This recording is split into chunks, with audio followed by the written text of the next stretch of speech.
जय श्री राम। हाँ, तू यूं ही खड़ा रहे, साले सब जिंदाबाद करते रहेंगे।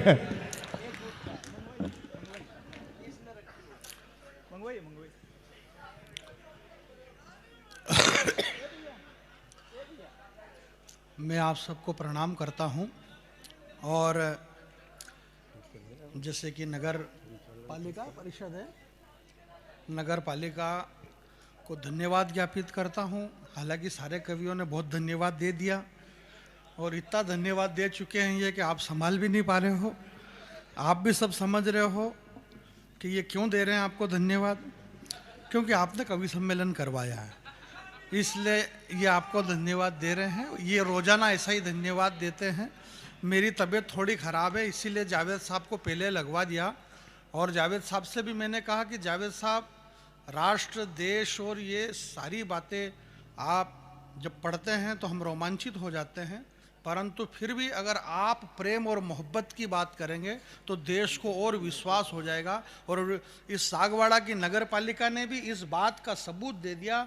यहाँ अखबार के लोग बैठे हुए हैं, मैं ये बताना चाहता हूँ कि जिस तरह से इस देश का माहौल बना चुके हैं लोग, उन माहौल बनाने वाले लोगों को ये बताना चाहते हैं कि राजस्थान के सुदूर क्षेत्र में माही के तट पर इस गोल्डन नगरी की नगर पालिका इस दौर के अंदर दीपावली, दशहरे, मिलन समारोह के इस श्रेष्ठ कवि सम्मेलन में अगर एक मुसलमान के बेटे को बुला करके कविता करवाती है तो सोचो हमारी कौमी एकता में कहीं कोई जोक नहीं है।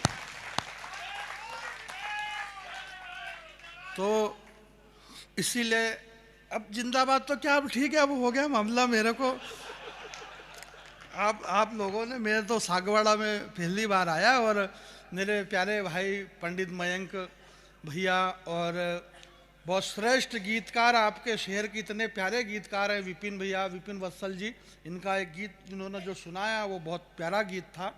और विपुल भैया हमारे अच्छे संचालक हैं, जो कि पहली संचालन इन्होंने ही करा था और ये अच्छा ही कर रहे थे, पर कोई परिस्थितियाँ ऐसी हो जाती है जब देश की और प्रदेश की सरकारें पलट सकती है, तो ये तो संचालक ही है, मामूली से बात है लटना पलटना।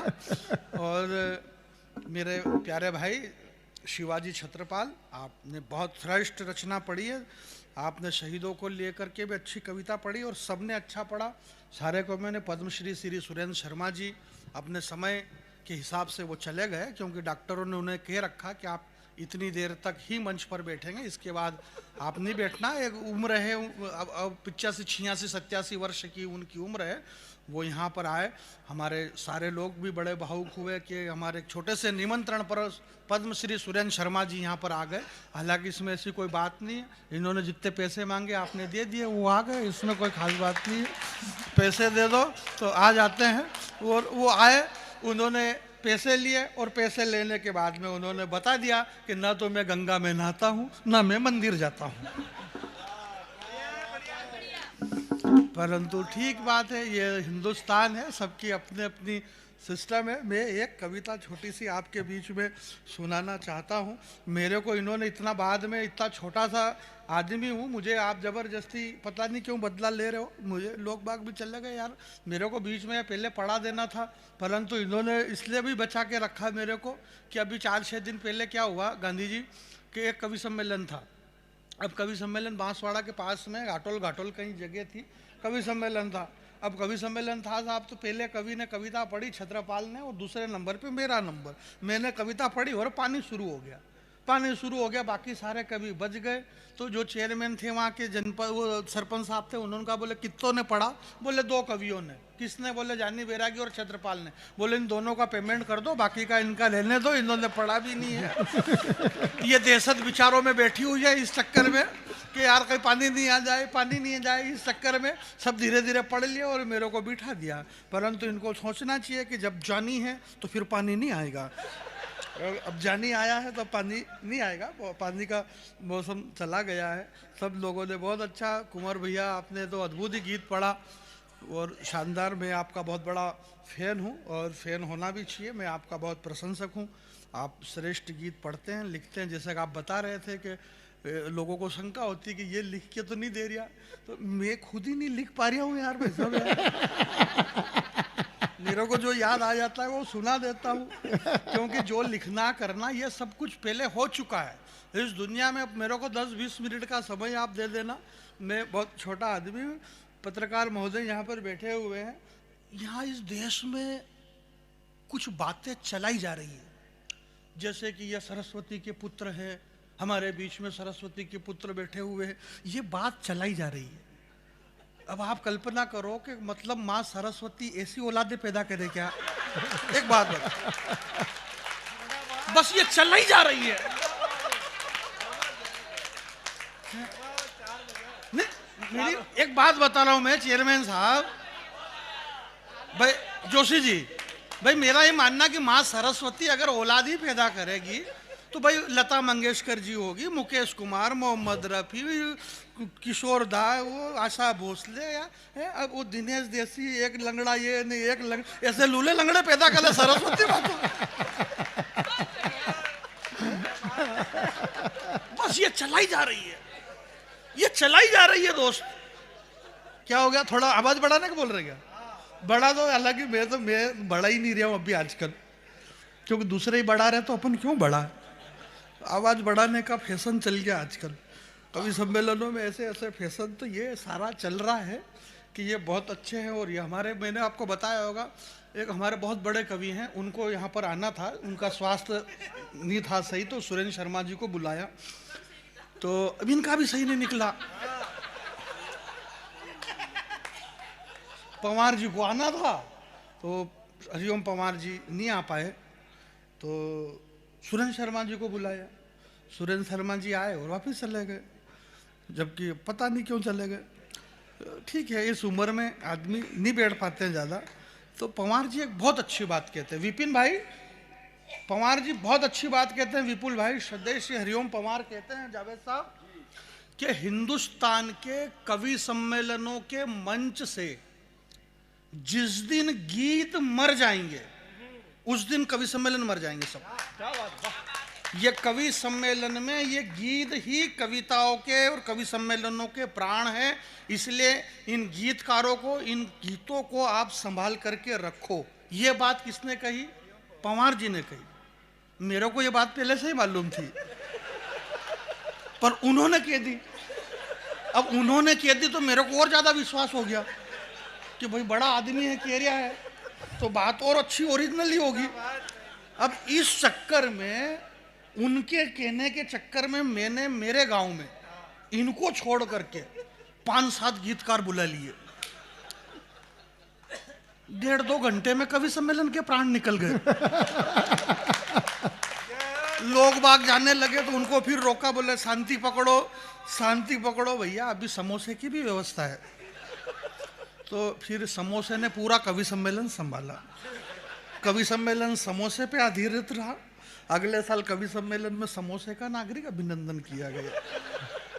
तो जो चीज जहां होती है ना वो वहीं होती है। तो मैं तो ये कह रहा था कि आपने कई फिल्में देखी होगी, तो आप ध्यान रखना, देखना, कई बार कई फिल्में ऐसी होती जिसमें जैसे मान लो कि सलमान खान डांस कर रहा है या शाहरुख खान, या बहुत प्यारी बात बता रहा हूँ, बहुत अच्छी बात बता रहा हूँ इन सारे मित्रों के लिए, कि जैसे शाहरुख खान डांस कर रहा है या अजय देवगन डांस कर रहा है, उसके आजू बाजू में जो कोरस रहते हैं, जो दूसरे डांस करने वाले, आप ध्यान से देखना, उस सलमान खान या अजय देवगन से ज्यादा अच्छा डांस वो आजू बाजू वाले करते हैं, पर कैमरा बस उसके ऊपर टिका हुआ है।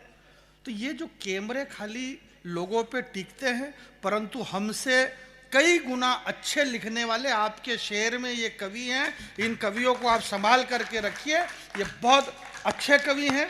और ये तीनों कवि अगर नहीं होते, विपिन वत्सल जी, छत्रपाल शिवाजी और हमारे मयंक मित्र जी, इन तीनों लोगों ने मिलके ही ये कवि सम्मेलन करवाया है। अगले साल फिर मिलेंगे ये तीनों, फिर कवि सम्मेलन करवाएंगे। मोदी जी ने यही कहा है कि लोकल फॉर वोकल, लोकल की आप वैल्यू को समझिए। तो ये हमारे यहाँ के लोकल नहीं है, ये हिंदी कविता के लोकल कवि नहीं है, ये अच्छे कवि हैं। अब सुनिएगा, मैं आपसे ये कह रहा हूँ जावेद साहब, कुछ पंक्तियाँ मैं पढ़ता हूँ, आपके चरणों में तो नहीं रखूँगा। नहीं, कवि सम्मेलन में ऐसा भी बहुत चलता है कि 4 पंक्ति दादा के चरणों में रख रही हो, मालूम पड़े दादा चरण पंक्ति चरण पे पाँव रख। मेरी पंक्ति वहीं दब जाए। एक तो बड़े मुश्किल से मेरी पंक्तियाँ कमज़ोर है बेचारी, और कमज़ोर पंक्तियाँ है, और वो दादा फिर पाँव से दबा दे, और वो भी फिर जावेद साहब दबाए तो बिल्कुल अच्छा नहीं लगे। जैसे कि जावेद साहब ने बताई एक बहुत अच्छी अपने मुक्तक के माध्यम से कि 1400 साल पहले, 1400 साल बाद में ये वेद हैं, जो पहले तो वेद से थे अब जाकर के जावेद हुए। तो अपन भी मान रहे कि ये 1400 साल बाद हुए, और बहुत इनका प्रेम है, और ये संघ से भी जुड़े हुए हैं, और सब प्रेम भाव है। तो मेरा ये मानना है कि अगर इतना ही प्रेम इनका है, तो मेरा ये कहने का मतलब कि वापस ये जावे राम प्रसाद यादव नाम लिख ले तो क्या दिक्कत है अपने को।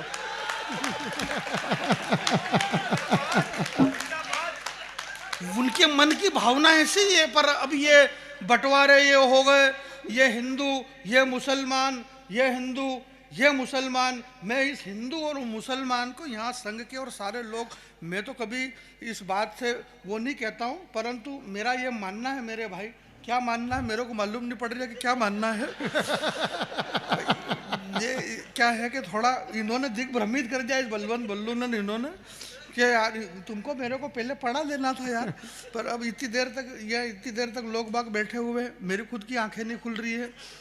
हमारे गांधी जी बैठे हुए हैं, और इतने सारे जोशी जी बैठे हुए हैं, कटारा साहब बैठे हुए हैं। मेरे एक दोस्त हैं रघुनाथ कटारा, उस रघुनाथ कटारा को आप नहीं जानते हैं, और आप नहीं जानते इसका मतलब यह नहीं कि रघुनाथ कटारा नहीं है भाई। आप इन कटारा जी को जानते हो ना, तो ये हैं, इसका मतलब ये नहीं कि वो कटारा नहीं है। तो एक कटारा के रहने नहीं रहने से कोई मतलब नहीं, वो कटारा भी है, वो मेरा दोस्त है। ये आपके क्षेत्र के सांसद रहे हैं, तो मेरे एक दोस्त हैं, तो मैं इन्हों में ही रहता हूँ, ऐसे छोटे से गांव में रहता हूँ। मेरे भाई ने कहा ना कि झीलों की नगरी, झीलों का प्रदेश राजस्थान, और दूसरी लाइन में तुकबंदी भाई ने मिलाई कि किलो का प्रदेश राजस्थान। तो किलो के बजाय मेरा ये मानना है कि ये भीलों का प्रदेश बोलो मेरे भाई। ये वो प्रदेश है जो हमारी लोक संस्कृति को जिंदा रखने वाले, जब माता जानकी का वनवास हुआ, तापस वेश विशेष उदासी 14 वर्ष राम वनवासी, जब भगवान श्री राम का वनवास हुआ तो पूरी सृष्टि रोने लगी। यहाँ बहुत बड़े लोग बैठे हैं, राजनीति के लोग। आचार संहिता एक सिस्टम है, आचार संहिता के बारे में आप जानते होंगे। आचार संहिता का मतलब क्या होता है? आचार संहिता का मतलब आचार संहिता होता है,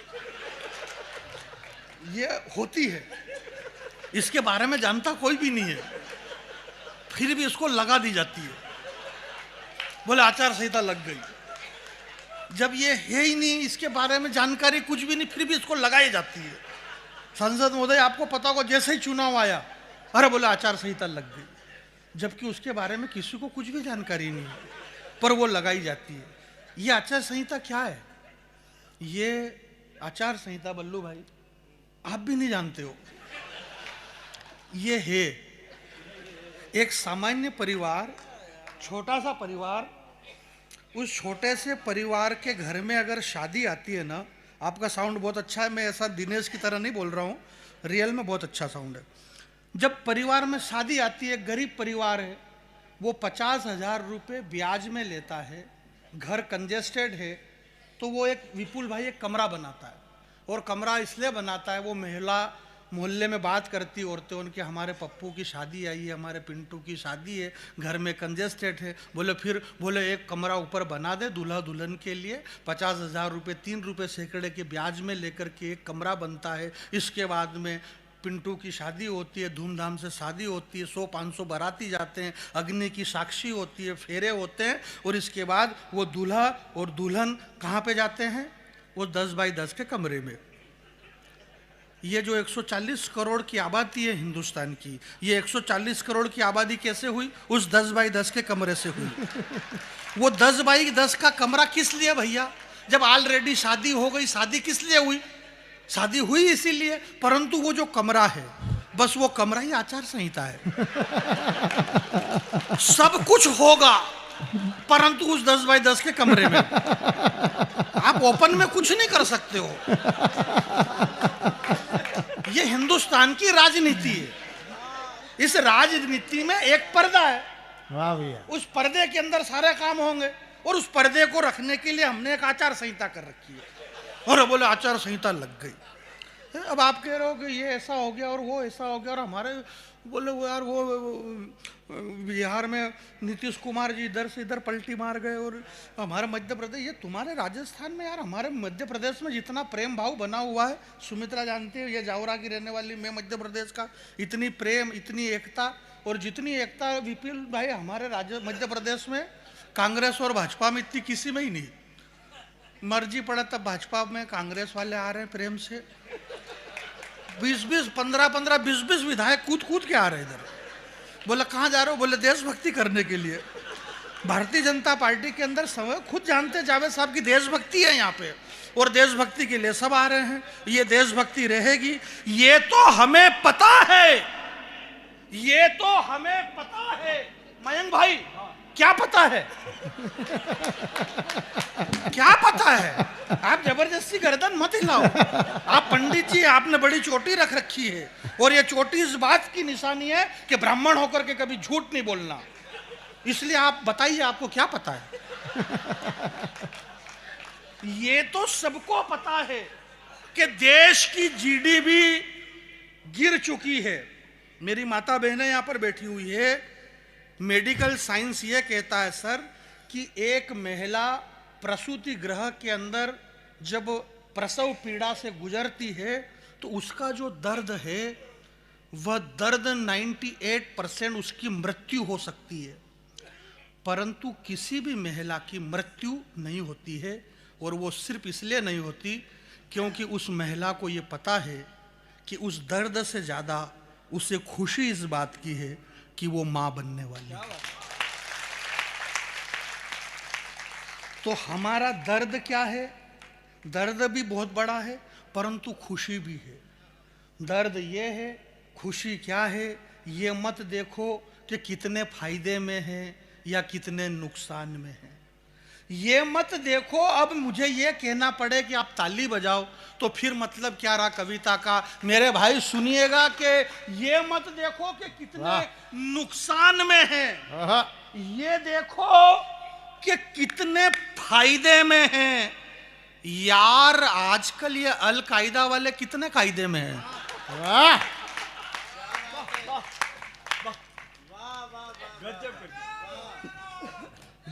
जय जय श्री राम का अगर नारा उद्घोष करना है तो 4 पंक्तियां सुनिएगा बस। यही तो हमारा दर्द और हमारी खुशी यही है। और हमारी खुशी क्या है कि ये तो हमें पता है कि देश की जीडीपी गिर चुकी है, फिर भी हमारे वजीर का जिंदा जमीर मिला।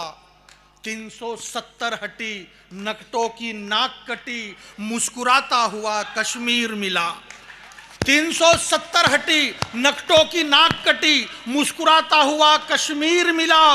डीजल, पेट्रोल, गैस के बढ़े हुए दाम मिले। स्वर्ण नगरी में 2 पंक्ति पढ़ता हूं आपके हाथ खड़े होके। डीजल, पेट्रोल, गैस के माना के बढ़े हुए दाम मिले। बदले में बरसों बाद अवध में लखन सिया सहित राम मिले। लखन, जरा दोनों हाथ खड़े करके जय जय श्री राम। जय जय विराजमान हो जाओ आप। जय श्री राम। तो मैं ये क्या सुना मैं तो सब सुनाएंगे धीरे धीरे। अब देखो अब बचा ही मैं अकेला हूँ। अब यूँ तो है नहीं कि मेरे साथ में 5-7 कवि और बचे हुए हैं। और ये भी नहीं होगा कि अगर आप ये कह दोगे एक बार दूसरा दौर फिर शुरू करते हैं। आने दे क्या, अब ये तो जाएगी ही सही। मेरे नहीं आने नहीं जाने से कुछ भी नहीं रुकेगा, ये तो जाएगी। मैं आपसे ये कह दूँ कि मैं ज़्यादा जानकारी नहीं है मेरे को सिर्फ इतनी जानकारी है कि डीजल, पेट्रोल, गैस के मौना के बढ़े हुए दाम मिले। बदले में अवध में लखन सिया सहित राम मिले। मैं एक गीत आपके बीच में सुना देता हूँ। जो लोग जा रहे हैं उनसे मेरा करबद्ध निवेदन है कि वो जा सकते हैं। जो लोग बैठे हुए हैं उनसे मेरा निवेदन है कि कवि सम्मेलन की परंपरा को बहुत साल के बाद तो आपके यहाँ 6 या 7 वर्ष बाद नगर पालिका ने कवि सम्मेलन करवाया। मैं आपसे पहले भी कह चुका हूँ, मैं इसलिए धन्यवाद नहीं दे रहा हूँ कि आपने कवि सम्मेलन करवाया। रोजाना कवि सम्मेलन होते हैं और रोज़ हमें बहुत पैसे मिलते हैं सर। मैं आपको इसलिए धन्यवाद दे रहा हूँ कि आपने इस वागड़ अंचल के अंदर जो अहिंदी भाषी जगह है, यहाँ पर आपने हमारी हिंदी जो कि राष्ट्रभाषा है, और हिंदी राष्ट्रभाषा ही नहीं है बल्कि हिंदी हमारी माँ भी है, और आपने हमारी माँ का यज्ञ करवाया। इसलिए मैं देश के इन तमाम कवियों की तरफ से आपको बहुत बहुत धन्यवाद देता हूँ कि आप इसी तरह से राष्ट्रभाषा हिंदी का ये गौरव, ये उत्सव सतत नगर पालिका में इस महिपाल मैदान के अंदर कराते रहिएगा। सुनिएगा एक छोटी सी पंक्ति और, जिन लोगों को और जाना है तो और जल्दी चले जाए, ताकि मैं इधर चला जाऊँ, क्योंकि जाने का ही दौर चल रहा है। ऐश्वर्या राय, युक्ता मुखी, लारा दत्ता और प्रियंका चोपड़ा, क्या गजब का बनाया मालिक ने तुम्हारा थोबड़ा। तुम सबके सब विश्व सुंदरी का खिताब जीती, पर सही सही बताना तुम्हारे साथ क्या क्या बीती। मेरी माता बहनें बैठी हुई है, मैंने आपसे कहा कि जो पलटी मारने का दौर चला ना, पलटी का यार, मैं ये कह रहा हूँ कि मैंने जिस बच्चे को पैदा करा, 9 महीने तक जिस बच्चे को मैंने पैदा करा, वो माँ की कोख में रहा 8 महीने और 28 दिन तक वो सलामत था। 9 महीने पूरे हुए और डॉक्टर मेरे पास आया, बोले जानी बैरागी ऑपरेशन से होगी डिलीवरी। मैंने कहा क्यों? बोले बच्चा पलटी मार गया। मैंने कहा यार ये अभी तक सलामत था, पलटी मार गया। बोले टाइम पूरा हो गया, 9 महीने हुए, बच्चा पेट में पलटी मार गया। मैंने कहा यार औरत बहुत कमज़ोर है भैया, ऐसा मत कर। 20,000 रुपये दिए डॉक्टर साहब को, बच्चा सीधा हो गया। मैंने कहा यार जब मेरा बच्चा पैदा किया हुआ पलटी मार सकता है, तो देश के उन नेताओं की बात कर रहे हो, वो तो कभी भी पलटी मार सकते हैं, उनका क्या भरोसा है। सामान्य सी चीज़ है, राजनीति में ये सारी चीज़ें आती जाती रहती है। सारे नेता, ये सारी बातें सब एक जैसे भी नहीं रहते। ये 5 उंगली, 5 उंगली एक तरीकी नहीं रहती है भाई। कवि सम्मेलन हिंदी की कविता में ये लोग कवि सम्मेलन करा रहे हैं, यही बहुत बड़ी बात है। मेरा पूरा खानदान परिवार राजनीति से जुड़ा हुआ। हमारे बाल कवि बैरागी जी कितने पद पे रहे आप जानते हैं, कितनी बार सांसद, विधायक, राज्यसभा, खाद्य मंत्री, दुनिया भर के पदों पे रहे। उस खानदान परिवार से मैं पैदा हुआ हूँ। राजनीति के बारे में मैं बहुत कुछ जानता हूँ, बस ये अलग बात है कि बताता नहीं। सामान्य सी बात है। ऐश्वर्या राय, युक्ता मुखी, लारा दत्ता और प्रियंका चोपड़ा, क्या गजब का बनाया मालिक ने तुम्हारा थोबड़ा। तुम सबके सब विश्व सुंदरी का खिताब जीती, पर सही सही बताना तुम्हारे साथ क्या क्या बीती। अरे ऐश्वर्या राय, तूने सिर्फ सुंदरी शब्द चुना है, विश्व सुंदरी का नाम तेरे बाप ने भी नहीं सुना है। विश्व सुंदरी का नाम सुनेगा तो अपने आप को भूल जाएगी, और विश्व सुंदरी का चरित्र सुनेगा तो तेरी आंखें खुल जाएगी। विश्व सुंदरी बनने के लिए जमाने से जूझना पड़ता है, और विश्व सुंदरी बनने के लिए धधकते अंगारों पे कूदना पड़ता है। विश्व सुंदरी तो वो चित्तौड़ की, अगली पंक्ति पे मेरा मन रखने के लिए ताली बजाना। आप सुनते ही इतना ज़्यादा हो, यूट्यूब पे आपने सब कुछ सुन लिया। अब वो अलग बात है कि वो यूट्यूब है, ये ओरिजिनल है। यूट्यूब में और ओरिजिनल में बहुत फर्क रहता है भाई। यूट्यूब पे आप आदमी मोटरसाइकिल पे सुन सकता है, कार चलाते हुए सुन सकता है, खेत में ट्रैक्टर चलाते हुए सुन सकता है, घर में पड़ा पड़ा सुन सकता है, गोदड़े में सुन सकता है। यूट्यूब ओरिजिनल में यहाँ बैठना पड़ता है। मैंने बम्बई में कवि सम्मेलन में कह दिया, मैंने कहा आप गोदड़े में सुन सकते हो। तो वो एक सुधा ओम डिगरा नाम की अमेरिकन एक महिला थी, उसने कहा बोले व्हाट इज दिस गोदड़ा। उसको समझ में नहीं आया कि ये होता क्या है। लोगों को बड़ा मजा आया, मारवाड़ी लोग थे, बोले गोदड़ा। तो उसने पूछा मयंक मीत से, अब ये पंडित आदमी, बड़ा पूजा पाठी आदमी, झूठ भी नहीं बोल सकता, बोले सर ये गोदड़ा क्या होता है, अब ये क्या बताए बेचारा। तो इन्होंने बताया कि देखिए गोदड़ा एक ऐसा आवरण है कि इस गोदड़े से ही सब कुछ होता है। उसकी जिज्ञासा और जगी। बोले अगर गोदड़े से सब कुछ होता है तो फिर I went to serve 1 piece, एक पीस मुझे मिल सकता है क्या यार। तो इन्होंने कहा बोले इसके लिए तो हमें बैरागी जी से पूछना पड़ेगा कि ये गोदड़ा देते भी हैं कि नहीं देते हैं। उसकी और जिज्ञासा बढ़ी कि आखिर ये क्या होता होगा। भाई आदमी की जिज्ञासा रहती है ना, मनुष्य की जिज्ञासा। जो आदमी सोचता है बस वही जिंदा है, जो सोचता ही नहीं वो काहेगा जिंदा। बहुत सारे लोग पीछे बैठे बैठे अभी तक सोच रहे होंगे, और वो इसलिए सोच रहे क्योंकि वो हैं, हम हैं तो हम सोचेंगे। कई सारे लोग बोले यार ये कितनी देर तक और चिल्ला चोट करेंगे, पीछे बैठे बैठे सोच रहे होंगे, खत्म करे तो अपन जाए। उनकी मजबूरी है कि वो दूसरों की मोटरसाइकिल पे बैठ के आए। जब तक वो नहीं उठे तब तक वो नहीं उठ सकता है। वो इस चक्कर में सोच रहे हैं बैठे बैठे। बहुत सारे लोग, कई सारे लोग भाई पीछे सोचते होंगे कि अरे यार ये एक तो वो चला गया उधर वाला दिनेश देसी घी, एक ही और बचे हुए हैं बलवंत बल्लू जी। बहुत सारे लोगों के मन में ऐसे विचार आते होंगे कि यार ये दोनों जन्म से ही ऐसे हैं कि बाद में हुए होंगे। बोले यार जन्म से तो नहीं होंगे यार, ये तो ऐसे ही होंगे यार। विचार मनुष्य की प्रवृत्ति है और हम प्रवृत्ति से बाहर नहीं निकल सकते। तो उस महिला ने कहा बोले सर एक पीस मेरे को मिल सकता है? तो इन्होंने कहा बोले ये तो पूछना पड़ेगा। बोले ये होता क्या है? फिर इन्होंने कहा कि देखो इस दुनिया में ये कुंवर जावेद से लेके जानी बैरागी तक, चाहे वो हिंदू हो चाहे वो मुस्लिम हो, जो भी इस दुनिया में आया वो सब गोदड़े से ही आए हैं। उसका और दिमाग खराब हुआ। बोले ऐसा क्या आइटम है फिर ये? बोले इस दुनिया में हिंदू मुसलमान सिख ईसाई सब गोदड़े से आए, और अगर ये गोदड़ा नहीं होता तो कोई भी नहीं आता, क्योंकि ये आवरण ही ऐसा है। बोले ये क्या है? बोले इट इज ए आचार संहिता। आपकी तालियां कमजोर है। कटारा साहब कहां जा रहे हैं आप? पधारिए आप। मैंने आपसे पहले ही कहा था कि ये रघुनाथ कटारा जी को ये नहीं पहचानते हैं, परंतु मैं पहचानता हूं। मैं प्रणाम करता हूं। बहुत प्यारे अच्छे हमारे सांसद वर्तमान में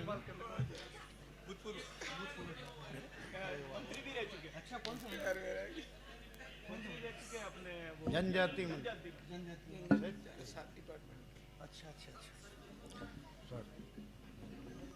अभी वो घूमेंगे तब देर लगेगी घूमने में।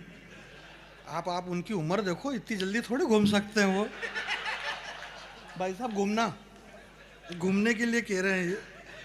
पूरा देश घूम रहा है इधर उधर, आप ही नहीं घूम रहे हो। बाप बाप बाप क्या घूम जाओ आप तो, आ जाओ इधर, बहुत मजे आएंगे। आइए बाबूजी। वाह वाह वाह। कुछ नहीं, एक चित्र लेना चाहते हैं सांसद मेरे। अरे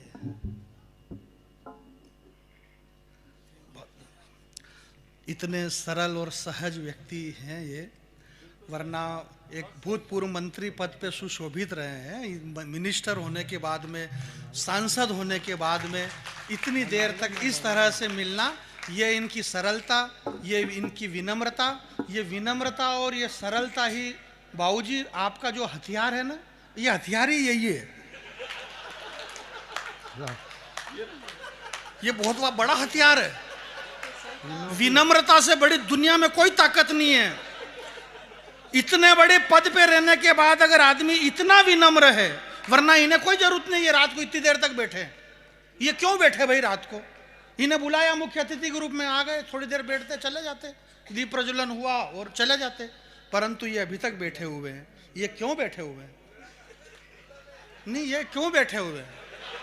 ये इसलिए बैठे हुए हैं, इसके दो कारण हैं। पहला कारण तो यह कि एक तो बैठने की व्यवस्था है, इसलिए बैठे हुए हैं। दूसरी बात यह कि इनको 5 साल और आगे बैठने का मन है, ये और बैठना चाहते हैं। इस जनता के बीच में बैठेंगे, देश का नेता को बैठना चाहिए। बात यह है, ये जितने सरल है अच्छी बात है, परंतु इनसे पहले भी ये सांसद हैं, ये मंत्री हैं यार, आपकी जानकारी में होगा, आप पढ़े लिखे लोग। जावेद साहब आपने बहुत अद्भुत बात कही है, मैं कुंवर जावेद साहब का बहुत बड़ा फैन हूं। और जो हिंदू मुसलमान की बात कर रहे हैं, अब कवि सम्मेलन शुरू हो रहा है, मैं आपके बीच में ये कह रहा हूं, आज से 77 साल पहले बहुत पढ़े लिखे लोग आप बैठे हुए हैं। हालांकि मैं तो पढ़ा लिखा नहीं हूँ, गाँव में रहता हूँ, और ये सारे बम्बई दिल्ली बेंगलोर जाने वाले लोग हैं। मैं कहीं नहीं गया, मेरे घर से सीधा यहीं आया और यहाँ से वापस मेरे घर चला जाऊंगा। नहीं, अपन 10-10 20-20 दिन इधर उधर रोते फिरो, क्या मतलब? अपन इधर उधर घूमते फिरो और अपने घर के सामने फिर दूसरे घूमते फिरे, क्या मतलब? इसलिए अपने को घर पे रहना बहुत जरूरी है। तो मैं घर पे रहने में ज़्यादा ध्यान देता हूँ, घर पे ही ज़्यादा। आजकल मोबाइल में ऐसी ऐसी बातें आ रही है यार। जावेद साहब आप मोबाइल खोलो, मेरे छोरे छोरी सब दिन रात गली मोहल्ले में डोकरे, 50-50 60-60 70-70 साल के डोकरे दिन भर मोबाइल देखे। अच्छा, मोबाइल में जीने ही नहीं दे रहा, ऐसी ऐसी बातें बता रहा है। बोले अगर आपके घुटने में चट चट की आवाज आ रही है तो भूल करके भी इस तरह से न पिए पानी। आदमी बड़ा दिमाग खराब यार, बोले कैसे पिए फिर पानी, फिर कैसे? अगर आप जिंदगी भर स्वस्थ रहना चाहते हैं तो तांबे के लोटे का पिए पानी। उस पानी पे 50 तरह की बातें पेल देते हैं विपुल भाई। मेरे गांव में तो एक डोकरा 80 साल का इस टेंशन में मर गया कि ओ हो 80 साल की उम्र हो गई, मेरे को तो आज तक पानी पीना ही नहीं आया। मैं पानी पीना नहीं सीखा। आदमी क्या क्या देखे और क्या है। आप जैसे ही मोबाइल चालू करोगे तो ऐसे विज्ञापन आते हैं उसमें, ये वो 5 अभिनेत्रियां हैं जो शादी से पहले हुई प्रेग्नेंट। अब आदमी ढूंढता कौन है वो 5, कौन है वो 5। तो वो जैसे ही दबाता है कि यार वो 5 के नाम आएगा, तो 5 के नाम नहीं आते और फिर दूसरी बात आ जाती है, अगर 70 साल की उम्र में भी दिखना चाहते हो 35 के, तो भूल करके भी रात में ना करे ये काम। और फिर दिमाग खराब, बोले कौन सा काम नहीं करना, कौन सा काम नहीं करना। इस चक्कर में वो दिन वो बस वो मोबाइल छोड़ता ही नहीं है। तो आ गया ग्रिप में, वाह। प्रेम भाव से रो, ये देश प्रेम भाव का है। जावेद साहब, आपके श्रृंगार के गीत को क्यों पसंद किया? श्रृंगार के गीत को इसलिए पसंद किया कि ये राजस्थान की धरती है। यहाँ की एक महारानी ने हिंदुस्तान के बादशाह दिल्ली के उस ओर को यहाँ राजस्थान में खींच लिया। ये प्रेम की धरती है, प्रेम की परिभाषा है। या प्रेम सुनना चाहते हैं लोग? क्या बात कर रहे हो आप यार। आज से 77 साल पहले 5 अक्टूबर 1952 को 5 अक्टूबर 1952 को पढ़े लिखे लोग आप बैठे हुए हैं। 5 अक्टूबर 1952 को एक मुसलमान का बेटा था जावेद साहब की तरह, उसने एक लाइन लिखी। 77 साल हो गए इस बात को। 77 साल पहले उसने लिखी, मेरा मन तड़पत हरि दर्शन को।